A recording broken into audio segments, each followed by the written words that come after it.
یعنی تمہیں سوچنا یہ چاہیے تھا کہ دنیا اس طرح چلی آ رہی ہے کہ آدمی اس میں پیدا ہوتا ہے، بچہ ہوتا ہے، کھیل کود میں لگتا ہے، پھر جوان ہوتا ہے، جوانی کے اندر اس کی خواہشات، اس کے جذبات، اس کے خیالات، اس کا شوق مختلف ہو جاتا ہے، پھر ادھیڑ عمر کو پہنچتا ہے، ادھیڑ عمر کے بعد بڑھاپا آتا ہے، بڑھاپا آنے کے بعد پھر آخر کو دنیا سے رخصت ہو جاتا ہے۔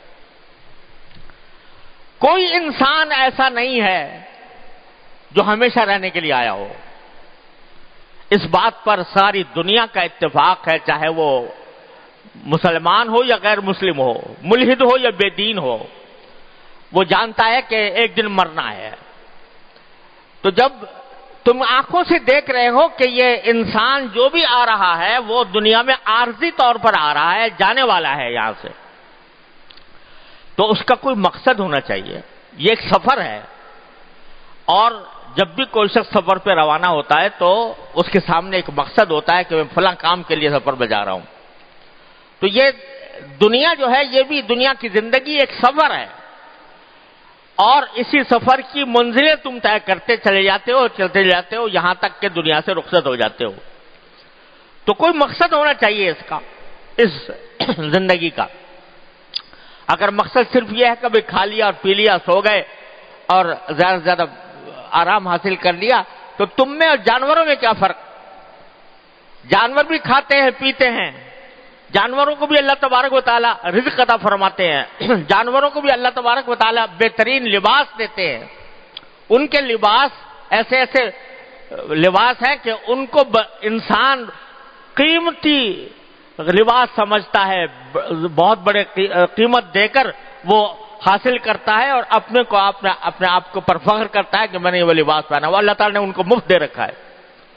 تو کھانا ان کا، پینا ان کا، رزق ان کا، لباس ان کا، سب کچھ اللہ تعالیٰ نے ان کو عطا فرما رکھا ہے۔ وہ اگر زندگی کا مقصد یہی تھا تو پھر تم اشرف المخلوقات کی کیسے بن گئے؟ اور پھر اللہ تعالیٰ نے ان ساری جانوروں کو تمہارے لیے مسخر کیسے کر دیا؟ ایک چھوٹے سے چھوٹا بچہ جو ہے وہ گھوڑے کے منہ میں لگام ڈال کر اس کو جہاں چاہتا ہے لے جاتا ہے۔ کبھی گھوڑا پلٹ کر یہ نہیں پوچھتا کہ میں تم سے زیادہ طاقتور ہوں، تم میرے اوپر سواری کرتے ہو، مجھے خدمت میں لگاتے ہو، مجھے چاہیے کہ تمہاری خدمت حاصل کروں، کہ تم کمزور ہو، میں طاقتور ہوں۔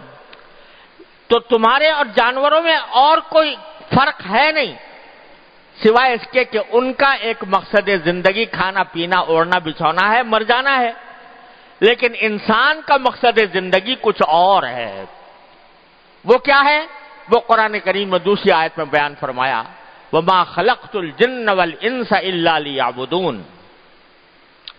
میں نے جنات اور انسانوں کو کسی اور کام کے لیے نہیں، صرف اس لیے پیدا کیا ہے کہ میری عبادت کریں، میری بندگی کریں، اس لیے پیدا کیا ہے۔ اور اسی بندگی کی وجہ سے اللہ تبارک و تعالی نے انسان کو ساری مخلوقات میں افضل اور اشرف قرار دیا۔ اشرف المخلوقات انسان ہے۔ اللہ تبارک و تعالی نے مخدوم بنا دیا ساری کائنات کا، اس کو۔ سورج اس کی خدمت کر رہا ہے، چاند اس کی خدمت کر رہا ہے، ہوائیں اس کی خدمت کر رہی ہیں، سمندر اس کی خدمت کر رہے ہیں، دریا اس کی خدمت کر رہے ہیں، ساری دنیا کی مخلوقات اس کی خدمت کر رہی ہیں۔ افضل المخلوقات اللہ نے بنایا۔ تو مجھے لطیفہ یاد آ گیا کہ ایک شخص نے حضرت امام ابو حنیفہ رحمۃ اللہ علیہ سے مسئلہ پوچھا کہ میں ایک دن بیٹھا ہوا تھا اپنی بیوی کے ساتھ، ایسے ہی ہنسی مذاق کر رہا تھا، تو اسی ہنسی مذاق میں میرے منہ سے یہ نکل گیا کہ اگر تم چاند سے زیادہ حسین نہ ہو تو تمہیں طلاق۔ اگر چاند سے زیادہ حسین نہ ہو تو تمہیں طلاق۔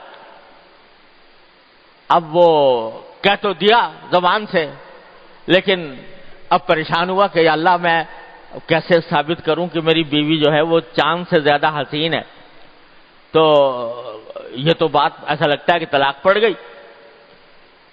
تو حضرت امام ابو حنیفہ رحمۃ اللہ علیہ کے پاس پہنچے اور جا کے کہا کہ حضرت مجھ سے ایسا کلمہ منہ سے نکل گیا ہے، تو کیا میری بیوی کے اوپر طلاق ہو گئی، میرے لیے حرام ہو گئی؟ تو حضرت نے جواب میں فرمایا کہ نہیں نہیں، کوئی حرام نہیں ہوئی، تمہاری بیوی انسان ہے، اور قرآن نے کہا ہے لقد خلقنا الانسان فی احسن تقویم، ہم نے انسان کو سب سے زیادہ حسین صورت میں پیدا کیا ہے، قوام میں پیدا کیا ہے۔ لہذا کوئی بظاہر دیکھنے میں کیسی بھی ہو عورت، لیکن وہ چاند سے زیادہ پھر بھی حسین ہے، اس واسطے کہ اللہ تعالیٰ نے اس کو فضیلت عطا فرمائی ہے، اس کو جو حسن عطا فرمایا وہ اللہ تعالیٰ کا عطا فرمودہ ہے۔ تو اس نے پوری کائنات کو خدمت پر لگا دیا ہے اللہ تبارک و تعالیٰ نے انسان کی، کیوں؟ اس لیے تاکہ یہ میری بندگی کرے، میری بندگی کرے۔ اور کیا خوب کہا ہے مولانا جامی رحمت اللہ علیہ نے کہ ابر و بادو مہو خورشید و فلک درکارند تا تو نانے بکفاری و بغفلت نہ خوری۔ کہتے ہیں کہ اللہ تعالیٰ نے یہ بادل، یہ ہوائیں اور یہ چاند اور یہ سورج اور یہ آسمان سب تمہاری خدمت میں لگائے ہوئے ہیں۔ یہ چاند، یہ سورج جو ہوتا ہے جب تک وہ اپنی شعاعیں نہ ڈالے کھیتیوں کے اوپر، کھیتیاں پک نہیں سکتی، تو یہ بارش برستی ہے ابر سے، وہ اس کو کھیتی کو سرسبز کرتی ہے، شاداب کرتی ہے۔ وہ سارے کام اللہ تعالیٰ نے تمہاری خدمت میں لگائے ہوئے ہیں، صرف یہ ایک وجہ سے تاکہ ایک روٹی تمہارے ہاتھ میں آ جائے، تا تو نانے بکفاری، روٹی ہاتھ میں آئے وہ بغفلت نہ خوری، اور غفلت کے ساتھ تم نہ کھاؤ، اللہ کی نعمت سمجھ کر اللہ تعالیٰ کا شکر ادا کر کے کھاؤ۔ اس لیے اللہ تعالیٰ نے ساری خدمت میں لگایا ہوا ہے۔ تو یہ جو زندگی کا اصل مقصد ہے، عبادت اور بندگی، اللہ تبارک و تعالیٰ کی بندگی، یہ ہے انسان کا اصل مقصد جو اسے ہر وقت سامنے رکھنا چاہیے، اپنے ہر نشست و برخاست میں، ہر کام میں، سوتے ہوئے، جاگتے ہوئے، کھاتے ہوئے، پیتے ہوئے، روزی کماتے ہوئے، تجارت کرتے ہوئے، ہر وقت اس کو یہ پیش نظر رکھنا چاہیے کہ میں اللہ کا بندہ ہوں اور اللہ کے احکام کے مطابق زندگی گزارنے کا پابند ہوں۔ اور یہ ہے اصل حقیقت انسان کی۔ اللہ تبارک و تعالیٰ فرماتے ہیں اس حقیقت سے تمہیں غافل کر دیا ہے۔ کس نے غافل کر دیا ہے؟ کثرت سے چیزیں بٹورنے میں، کہ میں زیادہ سے زیادہ دولت کما لوں، زیادہ سے زیادہ مزے اڑا لوں، اس نے تمہیں غافل کر رکھا ہے اس بندگی کے اصل مقصد زندگی سے۔